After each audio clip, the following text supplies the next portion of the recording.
আজকে যখন এসআইআর নিয়ে আন্দোলনের মিথ্যা একেবারে ফাঁস করে দিলেন শাসক দলের তৃণমূলের শুভেন্দু অধিকারী সহ বিজেপি নেতৃত্ব, আর শুভেন্দু অধিকারীর হাত ধরেই বঙ্গে কিন্তু বিজেপিতে এই যোগদানের কর্মসূচি সেই স্ক্রিনের সাহায্যে টিভি সকাল ইউটিউব চ্যানেল আপনাদের সঙ্গে আমরা তুলে ধরেছি। দর্শক বন্ধুগণ, খুবই ভালো করে মনোযোগ দিয়ে শুনে রাখবেন।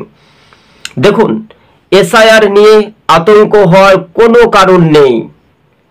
মানুষকে ভয় দেখাচ্ছে শাসক, এখন এইভাবে তারা ভোটে জয়যুক্ত হতো। দেখুন, আপনার দুই জায়গাতে ভোট রয়েছে। মৃত ব্যক্তির ভোট তৃণমূল দিচ্ছে, জীবিত ব্যক্তির ভোট তৃণমূল দিচ্ছে। প্রবাসে যারা সৌদি আরব, দুবাই বা ভিন রাজ্যে থাকছে তারা আসতে পারছে না, তাদেরও ভোট তৃণমূল দিচ্ছে। এরই নাম হচ্ছে সার্কাস খেলা। তবে এবার সেটাই বঙ্গে বিজেপি চাইছে যে এবার তৃণমূল যাতে এই ভোটগুলো, ফলস ভোটারগুলো, এসআইআর কি আরো আগে হতো না? হতো, অবশ্যই হতো, কেননা ভোট আসছে। তাই এই ছাপ্পা ভোটার বা ভুয়ো ভোটার থেকে রুখতে হবে, এটারই নাম এসআইআর। তো স্বাভাবিকভাবে আপনারা বুঝতেই পারছেন। টিভি সকাল ইউটিউব চ্যানেলটি ভালো লাগলে শেয়ার করে সাবস্ক্রাইব করে পাশে থাকবেন।